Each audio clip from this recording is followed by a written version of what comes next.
लड़का अरे हो तेरी माई को मन बना करी ना 6 पुत्र तो खत्म हो गए, ये 7वां पुत्र है। अगर इसे कुछ हो गया तो मैं जीते जी मर जाऊंगा। ठीक है द्वारपाल, कह दो कि मैं उससे हार गया। बाला बाला बतलाओ। पिताजी। ठीक है, मैं तुमसे हार गया, तुम जीत गए। मछली का शिकार खेलने के लिए क्या क्या चीज की जरूरत है तुझे, बतलाओ।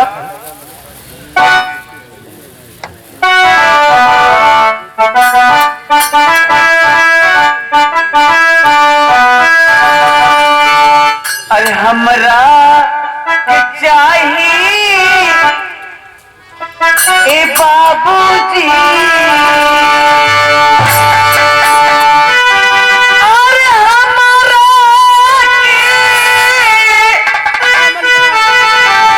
चाहिए पिताजी,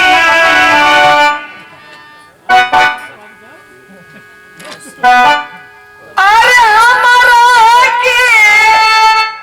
चाहिए पिताजी, आसी मन के हो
सथवा में हमारी, सथवा में हमारी,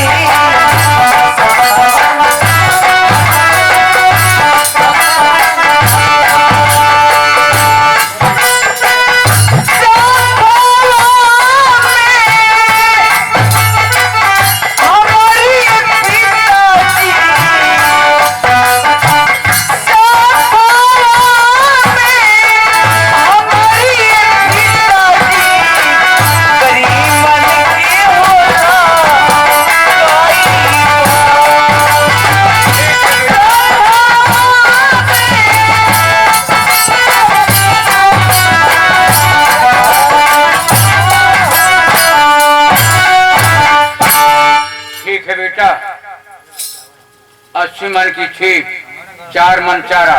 हाँ पिताजी, मुझे 80 मन की छीप, 4 मन चारा और साथ में करीमन चाचा को लगा दीजिए। ठीक है द्वारपाल, सुन रहे हो क्या कह रहा है? का तू 80 मन की छीप, 4 मन चारा और साथ में तुझे जाना है। ये तू कहता 80 मन का छीप जा पाई हो? अब वो मांग रहा है। 4 मन चारवा का गरबा? अरे पागल, 4 मन चारा कुछ होला का करबा? 4 मन चारा? अरे पागल, मछली हम लोग मारे। जौन बच जाए तो अपन बाबूजी की चाउमीन बना के देबा। ठीक है लिया था द्वारपाल ठीक है, सारा इंतजाम इसको ला करके दे दो। और बाला, और हमारी बात सुनो,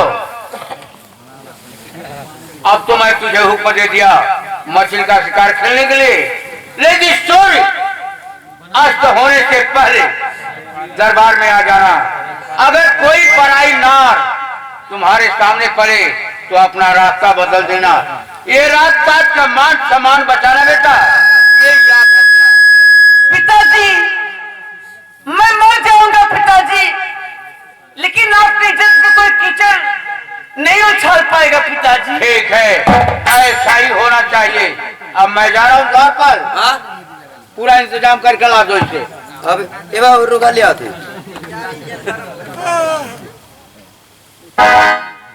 केचुआ खन्ना चारा खल्ला चारा। अच्छा अपन बाबूजी को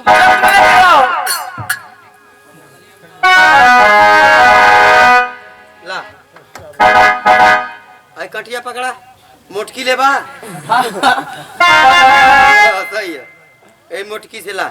तुम्हारे बाबूजी का कहना सुन ला ना बेटा, रास्ते में जाला अगर कोई नारी मिल रही है तो उसमें पानी चला देना। अरे पागल, रास्ता बदलने के लिए बोले पिताजी। रास्ता बदले के? हाँ सरकारी नारी रही तो मैं पानी ना चली बा।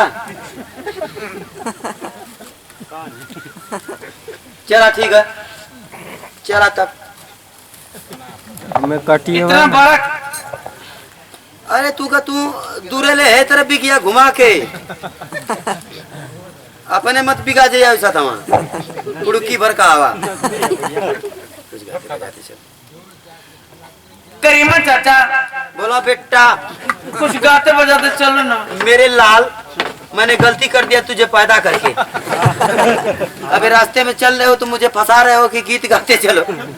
ए तेरी मैया की क्या कह दूं। चलो आगे बढ़ो चलो। अब गाँव जैसा बाप वैसा बेटा, इनका बापो जाता रहा जंगल में तो भजन ही गवा जाता। ठीक है हुआ था ना, मैं जो कह रहा हूँ कर हुआ करा जाती हुआ लड़ना थी बे हवा वही खान करना करना। और बथरी खियावेला, और बथरी खियावेला, पिया नीर मोहिया